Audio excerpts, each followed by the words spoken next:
rip somebody's head off right now. Like, my man's got like Seth intensity kind of. Week one's tomorrow, right? The week one's tomorrow? Yeah, this cat's angry. Yeah. Okay. And by the way, check this out. Give me the terms of the deal. The terms of the deal, the Eagles give up obviously the 9th. They move up to get the 9th overall pick. They trade the 10th overall pick of Mississippi, the pick swap, and all they give up is a pick in next year's draft, a 4th round pick. 4th round 2024, which they have a boatload of picks, as Seth pointed out a little bit earlier. So if you're just jumping on with us, the Eagles have made a trade with the Chicago Bears. The Eagles have now moved up to number 9. Jalen Carter is still on the board. Jalen Carter's gone, man. What you talking about? Well, he's about to be gone in a second. Let's make it official. Yes, but he's going to be going in a good way to the Eagles. Yes, Roger Goodell's about to take the podium. Bijan Robinson went to Atlanta at number 8. So the Eagles trade up. They swap number 9 and number 10. All they give up is a 4th rounder in 2024, and they have plenty of picks in next year's draft. So there isn't much given up here in terms of it. And this thing couldn't have played out any better as Roger Goodell strolls to the podium. And the Eagles are on the board as the commissioner steps to the podium. I got to put my mic down.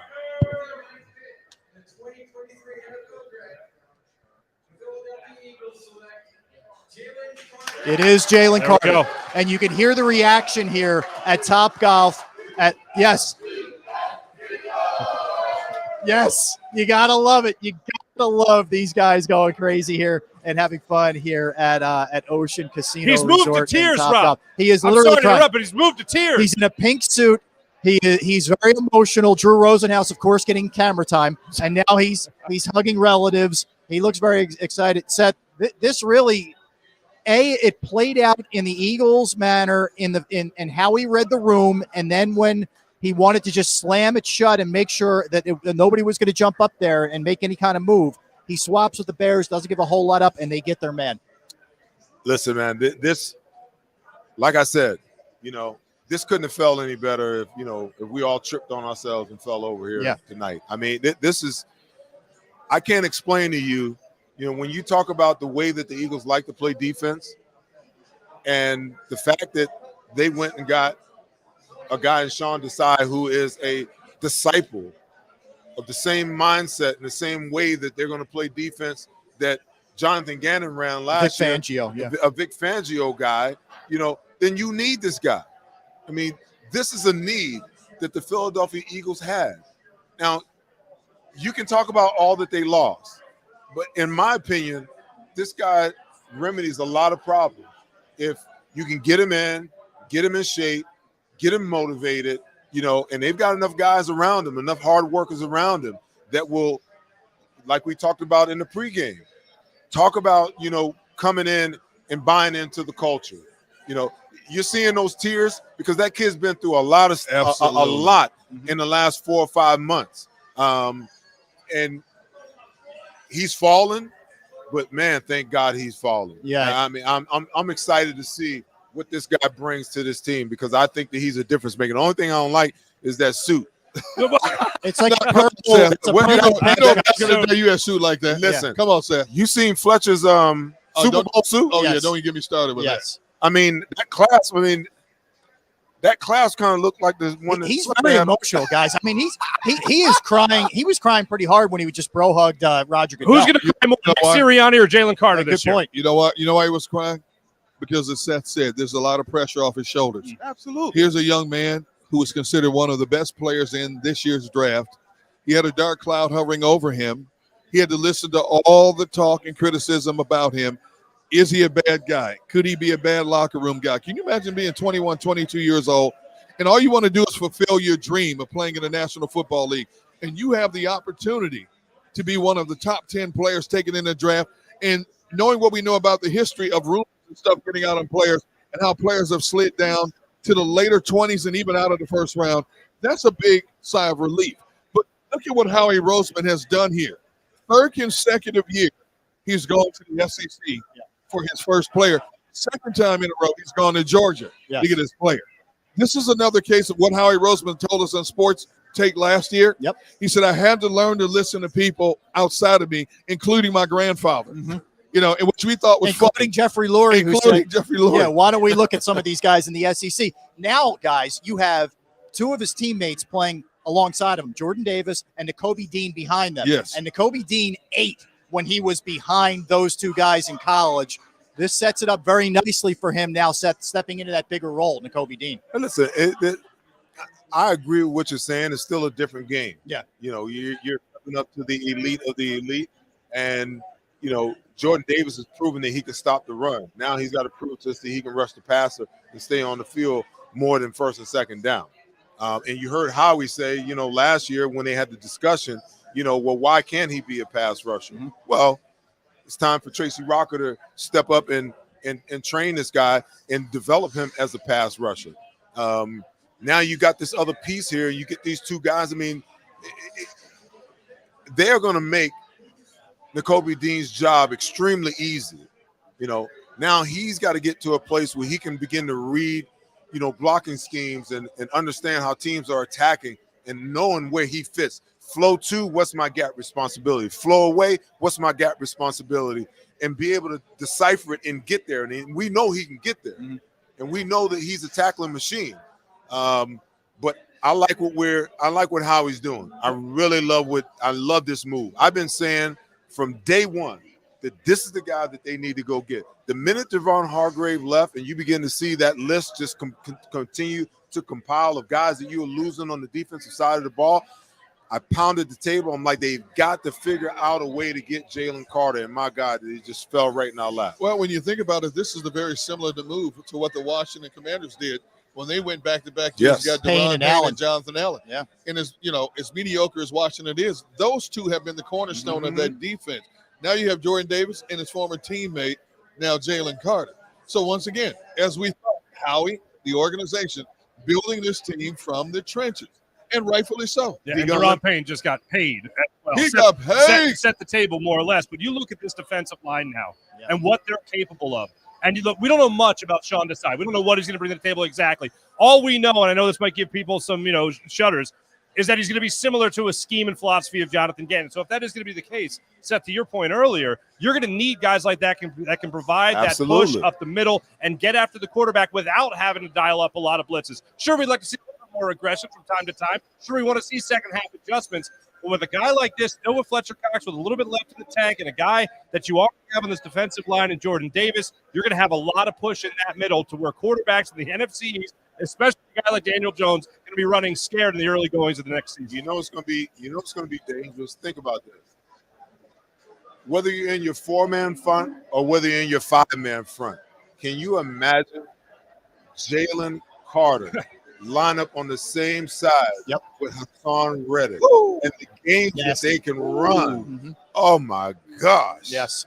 And and Mark, it's amazing. And by the way, Darnell Wright taken by the Bears offensive tackle, kid who's a very highly coveted. I know Barrett was a big fan of his out of Tennessee. But Mark, the contrast over the last 4 or 5 years. Well, even you don't have to go that far back. With Howie Roseman. After Jalen Reagor, there was a lot of ire. Yeah. Okay, rightfully so.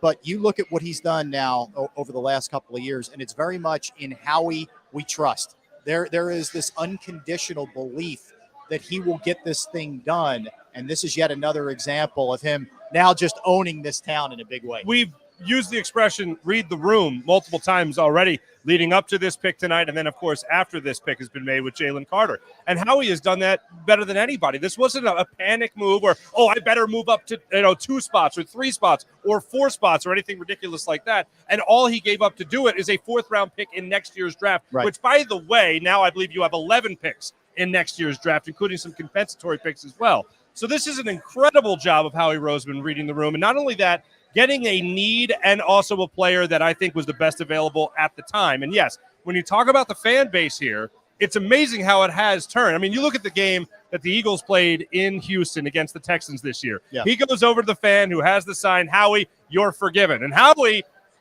wasn't exactly the most pleasant. We won't use that language. We won't use that language. But, I mean, he was feeling himself, and rightfully so. I'm going to take the leg. Go ahead. Actually, we can do it here if you want to do it. We might as well.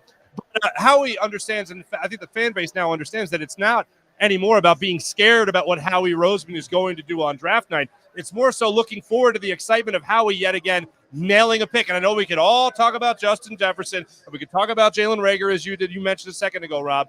but really for the vast majority of since he regained power after that dreaded Chip Kelly era, it's been in Howie we trust this entire time, and this is the most recent example of it. Now I'm excited to see what happens with the 30th pick asset, if they pick or not pick at 30. Countdown's on to 30, Seth. Here we go. It worked out very well at what we thought was going to be 10. It turned out to be 9. Let's run through it again here and what we have thus far. So the big news is the Eagles at number 9, they moved up one spot. They get Jalen Carter, the defensive tackle out of Georgia. All right, so number 1, Bryce Young went to the Panthers. Number 2, C.J. Stroud to the Texans. Number 3, Will Anderson in a trade.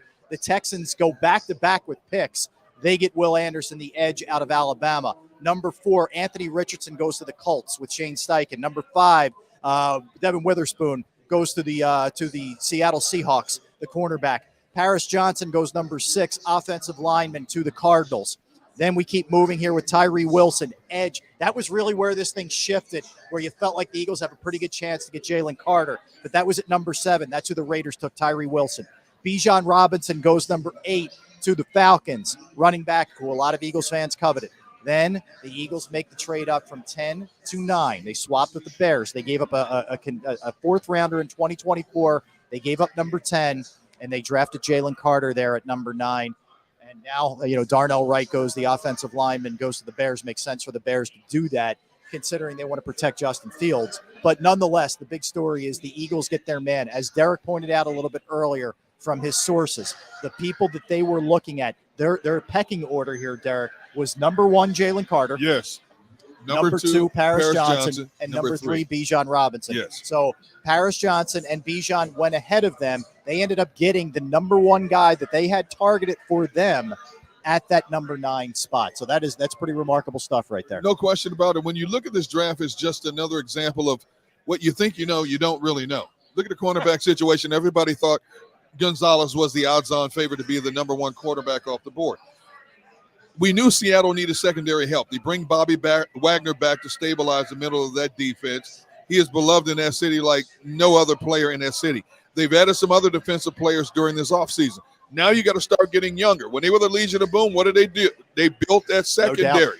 Now they're doing it again. And I just like Witherspoon a little bit more than Gonzalez because I thought he was a little tougher in terms of hand-to-hand combat. I thought he was just as fast as Christian Gonzalez.